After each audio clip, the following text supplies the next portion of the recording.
কৃষকেরা যখন মরছে তখন নিজের প্রচারণায় সুফল দেখতে ব্যস্ত নরেন্দ্র মোদী। আড়াল থেকে এবার বেরিয়ে এলো ভারতের প্রধানমন্ত্রী নরেন্দ্র মোদীর উন্নয়নের আসল চিত্র, যার পরতে পরতে চাপা পড়ে আছে অভাব, অনটন তথা দারিদ্র্যের নির্মম আখ্যান। মোদী সরকারের অর্থনৈতিক উন্নয়নের দাবি যেন স্রেফ মিথ্যা পরিসংখ্যান। শুধু ভারতের এক রাজ্যেই গেল 9 মাসে 781 জন কৃষক আত্মহত্যা করেছেন। মহারাষ্ট্রের বিধানসভায় লিখিত জবাবে এমন চিত্র সামনে আনলেন খোদ রাজ্যের ত্রাণ ও পুনর্বাসন বিভাগের মন্ত্রী মকরন্দ যাদব। তীব্র অভাব, অনটন আর প্রাকৃতিক দুর্যোগে দিশেহারা দেশটির কৃষকেরা আত্মহত্যার পথ বেছে নিচ্ছেন বলেও উঠে এসেছে তার বক্তব্যে।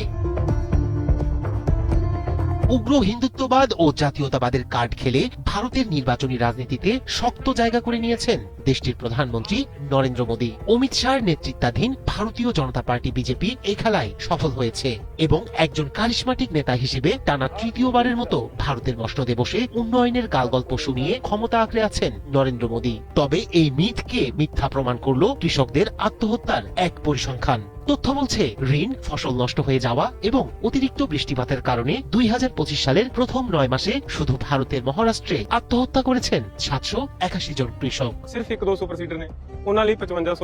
ন্যাশনাল ক্রাইম রেকর্ডস ব্যুরোর 2023 সালের তথ্য অনুসারে ভারতে গড়ে প্রতি 2 জন কৃষকের মধ্যে একজন মহারাষ্ট্রে আত্মহত্যা করেছেন।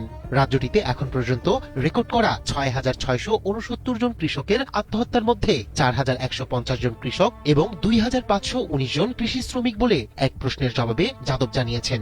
আত্মহত্যা রোধে কৃষকদের উৎপাদিত ফসলের ন্যায্য মূল্য পাওয়া, সেচ সুবিধা বৃদ্ধি, ফসল, কৃষি জমি, গবাদি পশুর ক্ষতির জন্য অবিলম্বে কৃষকদের ক্ষতিপূরণ বিতরণ এবং দুর্যোগ ত্রাণ কেন্দ্র পরিচালনার মতো ব্যবস্থা জেলা পর্যায়ে বাস্তবায়ন করার কথা জানান তিনি। জুলাই মাসে যাদব বিধানসভায় জানিয়েছিলেন, শুধুমাত্র মার্চ মাসে মারাঠওয়াড়া এবং বিদর্ভে 250 জন কৃষক আত্মহত্যার খবর পাওয়া গেছে। তিনি বলেন, এর মধ্যে 102টি মামলা সরকারি ক্ষতিপূরণের জন্য যোগ্য বলে প্রমাণিত হয়েছে, 62টি মামলা অযোগ্য বলে প্রমাণিত হয়েছে এবং 86টি মামলা তদন্তাধীন রয়েছে।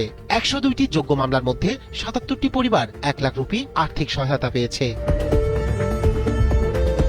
অন্যদিকে রাজনীতির এই হটকেক নিয়ে নরেন্দ্র মোদীকে তুলোধুনো করেছেন দেশটির প্রধান বিরোধী দল কংগ্রেস সহ অনেকেই। কৃষকেরা ঋণের ভারে 3 দিন ডুবে গেলেও সরকার উদাসীন, এমন অভিযোগ তুলে বিরোধী দলনেতা রাহুল গান্ধী বলেন, কৃষকেরা যখন মরছে তখন নিজের প্রচারণায় সুফল দেখতে ব্যস্ত নরেন্দ্র মোদী।